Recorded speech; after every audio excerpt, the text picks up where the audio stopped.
మా ఇల్లు ఆక్రమణదారుల నుండి మాకు ప్రాణహాని ఉన్నదని వారి నుండి మాకు రక్షణ కల్పించాలని బాధితులు కె ధనలక్ష్మి గోపాలకృష్ణ వేడుకున్నారు. గుంటూరు నగరానికి జేకేసీ మెయిన్ రోడ్డు గల కృపా నిలయం వాసులు మీడియాతో మాట్లాడుతూ మేమే వేరే పని నిమిత్తం ఊరికి వెళ్లి 2 రోజులు అవుతుందని చెప్పారు. మా ఇంటి పక్కన చికెన్ షాప్ వారు మీ ఇంటి తాళం పగలగొట్టారు, ఎవరో మీ ఇంటిలోకి చొరబడ్డారని ఫోన్ చేసి చెప్పారని తెలిపారు.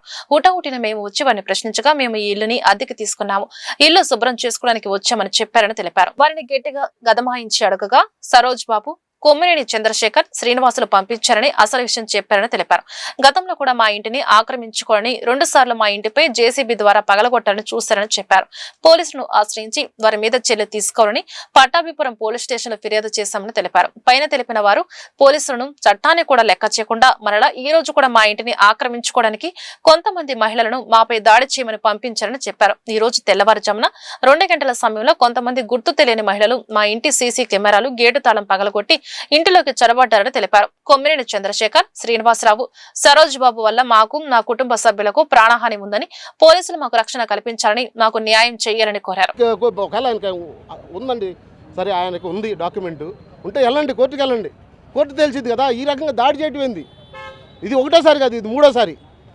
ఇప్పుడు పోయినసారి ఏమండి మాకేం లేదు సార్, మా ప్రాపర్టీ జోలు ఇంకొకరు రానియొద్దు. ఏదన్నా ఉంటే ఆయనకి లీగల్గా రమ్మనండి, మేము కూడా లీగల్గా ఫైట్ చేస్తాం.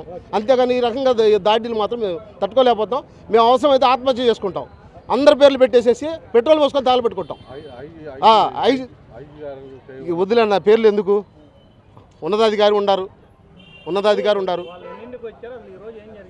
తెల్లవారుజామున 3 గంటలప్పుడు వచ్చారండి. లోపల వాళ్ళు చెప్తున్న దాని ప్రకారం మా కెమెరాలు అక్కడ కెమెరాలు బిగించాం. అవి బిగించి 10 రోజులు కూడా కావట్లా.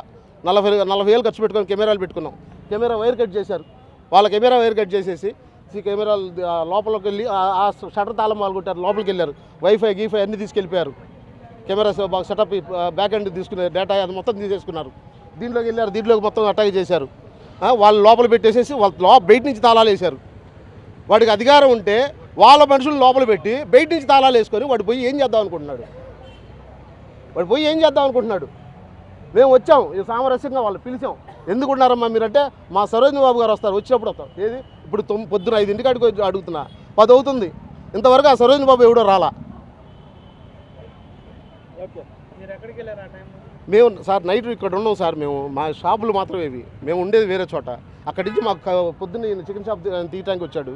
వచ్చి ఫోన్ చేశాడు, పెట్టావు తాళాలు వేశారు, కెమెరాలు ఇది చేశారు, కట్ చేశారని. మేము హుటాహుటినే వచ్చాం. 5 నుంచి వచ్చాం. 7 గంటలకు ఒక పోలీసు అధికారి వచ్చారు. వస్తే చెప్పాం, సరే లేడీ కానిస్టేబుల్ తీసుకొని వస్తానని పోయాడు. ఇంతవరకు రాలా. తర్వాత మేము మళ్ళీ 112 కాల్ చేసి కంప్లైంట్ ఇస్తే అప్పుడు పంపించారు పోలీసు వాళ్ళని. నమస్కారం సార్, దయచేసి మీడియా సార్ మీరన్నా మాకు న్యాయం చేయండి సార్. లోకేష్ సార్ మీరన్నా న్యాయం చేయండి. చంద్రబాబు సార్ మీరన్నా న్యాయం చేయండి. పవన్ కళ్యాణ్ సార్ మీకన్నా మేము కాళ్ళు పట్టుకొని అడుగుతున్నాం. ఇది 3వసారి మా మీద దాడి చేస్తున్నారు సార్. మీకు దండం పెడుతున్నాం. మేము కష్టపడి మేము ఇల్లు కట్టుకున్నాం sir, JKC college road sir. మేము కాగితాలు ఏరుకునేవాళ్ళం సార్. 22 సంవత్సరాల నుంచి స్థలం కొనుక్కొని ఇక్కడ ఉంటున్నాం సార్. మా పిల్లల్ని మమ్మల్ని చంపేస్తారని బెదిరిస్తున్నారు. మా దగ్గర వీడియోలు ఉండేవి, ఫోటోలు ఉండేవి సార్, అన్నీ ఉన్నా సార్. హైకోర్టుకి వెళ్ళాను సార్. మా పిల్ల తల పగలు కొట్టారు సార్. నా భర్తను దారి కాసి కొడుతున్నారు. మమ్మల్ని ఆడవాళ్ళని బ్రతకనిట్లేదు సార్. ఇక్కడ చిన్న వ్యాపారం చేసుకుంటున్నాం, అది చేసుకొని ఇట్లా నా బిడ్డలు చదువుని ఆపేశారు సార్. దయచేసి మీరన్నా చర్య తీసుకోండి సార్. ఏ పోలీసు వాళ్ళు ఏం చేయట్లేదు సార్. మీకు కాళ్ళు పట్టుకొని అడుగుతున్నాం సార్. మేము చిన్నవాళ్ళం సార్. మేము లోన్ పెట్టుకొని ఇల్లు కట్టుకున్నాం సార్. నా బిడ్డలు నేను రోడ్డు మీదకి ఎక్కుతున్నాను సార్. దయచేసి చర్య తీసుకోండి.